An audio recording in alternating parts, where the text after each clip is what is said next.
On the way back from a recent trip to Lake Tahoe, the craziest events happened that involved my paddleboard and the crossbars that are attached to my car.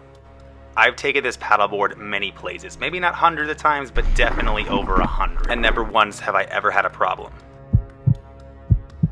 So we heard a huge noise, and then oh my god, my paddleboard's behind me in traffic, ripped clean off. I pull over, I get out, I look at my car, no more roof racks.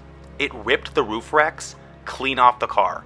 In some sort of freak incident, I had to run back, grab the crossbars. Paddleboard isn't destroyed, but it's pretty banged up. We weren't being reckless, we weren't going too fast, we were 7 minutes away to drop someone off. So I was like, well, I'll check in when we stop.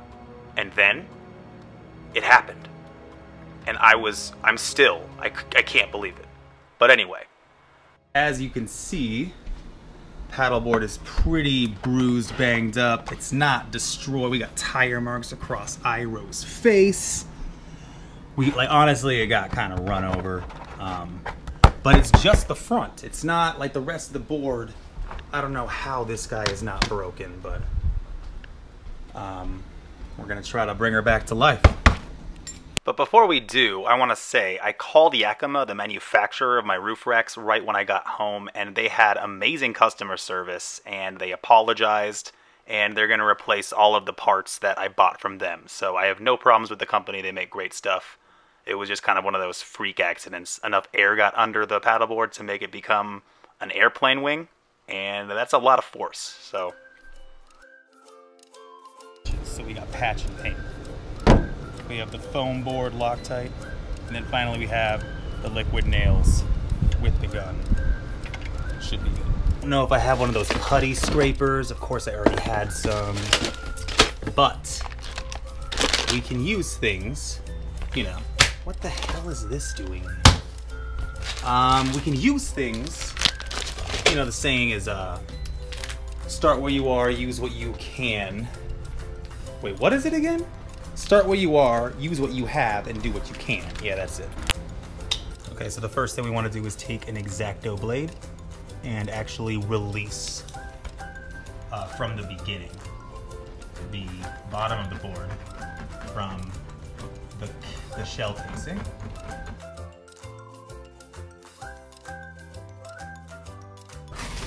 And then we're just going to re-glue it back on.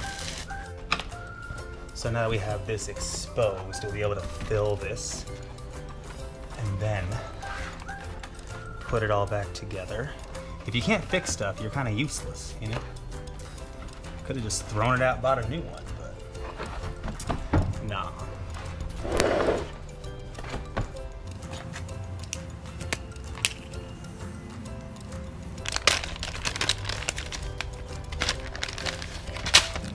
This stuff is good because it's in the interior, exterior, which doesn't really matter because we're going to be sealing it anyway, but it doesn't shrink or expand.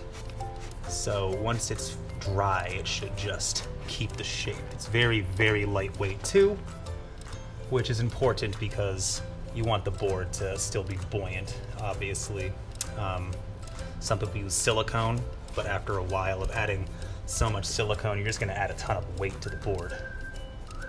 Which, yeah, silicone's great, it's waterproof, but it's not the best for staying afloat. It was mostly the one side that was flattened out because it was run over, but, you know, can't believe it wasn't completely destroyed. Or it wasn't like some final destination.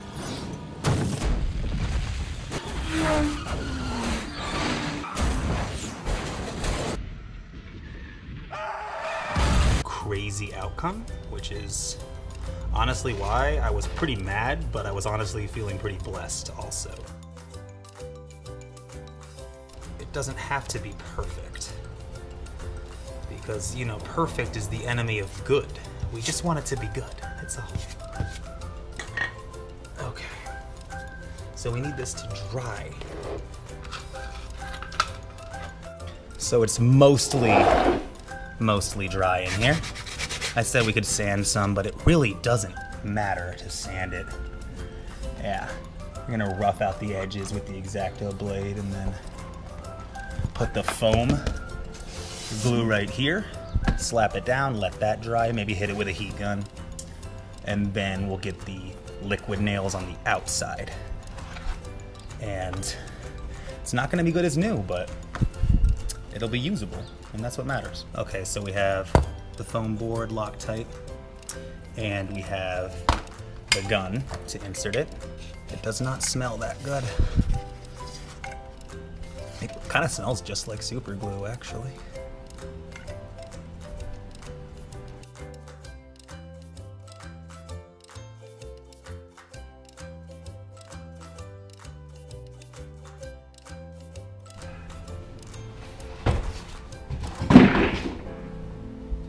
Okay, day 3, step 3. So as you can see, I mean, the board is very secure, super solid. Like, all we have to do is get the edges.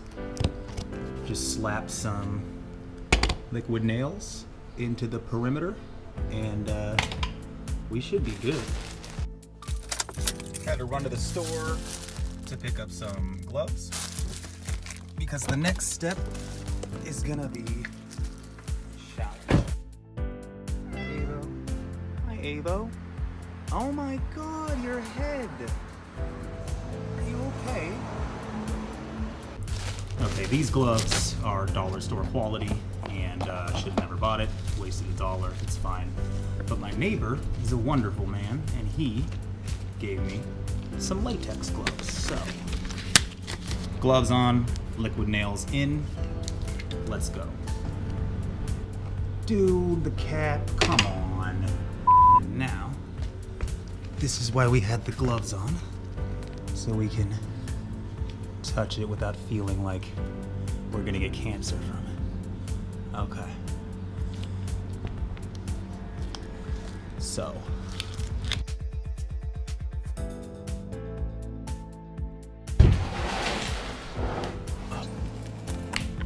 Okay, day 4. The liquid nails is dry to the touch. This is some marine epoxy that I had left over just to seal. It doesn't look pretty, but we have a step for that. Okay, so. Now it is usable now. I could just use it now.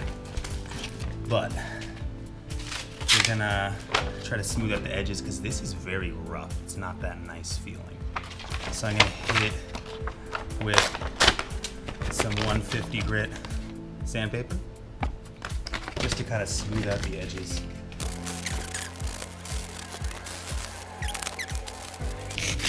Okay, that's like pretty, I mean, it's not super smooth, but it's definitely not sharp, and that's all I'm looking for. So the next step, and the final step, is Flex Seal. This light coating holds back water, a lot of water. It's like the Hoover Dam in a can. It comes in white, so hopefully it's a nice match. This is basically liquid rubber, and it's gonna be the final seal on the outside. It's probably unnecessary, but it's mostly for aesthetics as well. So let's mask up.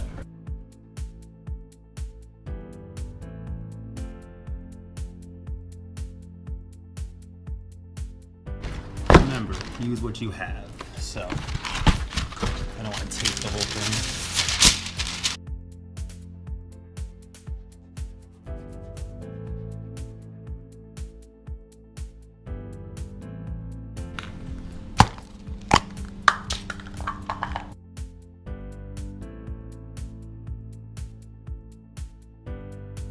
Always getting into fights. I don't know what I'm doing.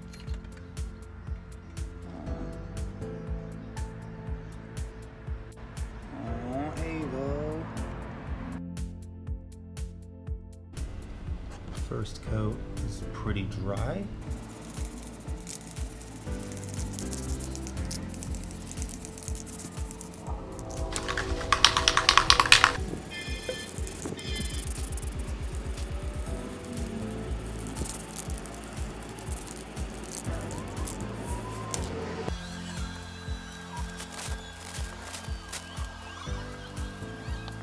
And now, once this dries, my idea is it's gonna have this sort of seal, as the name implies.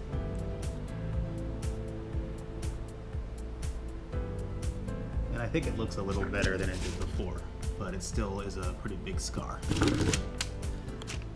Day 5, the Flex Seal is dry and fully cured. So we are gonna take this bad boy out on the water. All right, so I had these guys. They're like kind of wannabe roof wrecks for like a top speed rating of like 40 miles an hour, but it's what we have, so.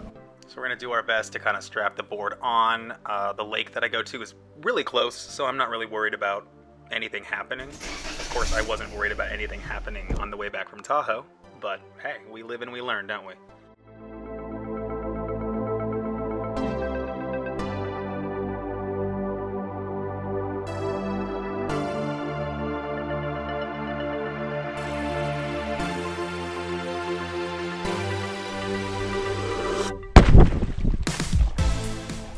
So after much anticipation, it works great. It was gliding like it was new.